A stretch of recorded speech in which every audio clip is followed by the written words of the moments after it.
ఆయన బాడీ ఇక్కడికి వచ్చేస్తుందిగా. ఎందుకంటే ప్రస్తుతం నాకే తెలీదు విజేషు. అమ్మ ఆయన్ని చూడాలంటున్నారు. బచ్చు అందరితో మాట్లాడుతున్నాడు, కానీ ఏమి జరిగినట్టు కనిపించట్లేదు.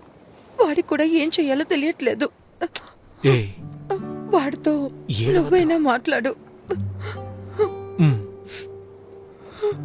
సరే, రిలాక్స్గా ఉండు. నేను వెళ్ళి వాడితో మాట్లాడతాను. నువ్వు చదువుకో. వెళ్ళొస్తాను. ఏం చేయాలో అర్థం కావట్లేదు రాజీ.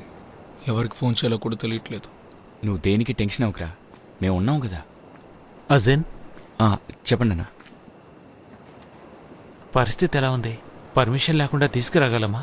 పర్మిషన్ లేకుండానే కదా సౌదీ నుంచి వైనాడు దాకా తీసుకొచ్చారు. మన దగ్గర డబ్బు ఉంటే ఏవైనా చేయొచ్చు. అలా అంటావా? అవును, అందుకే చెప్పాను.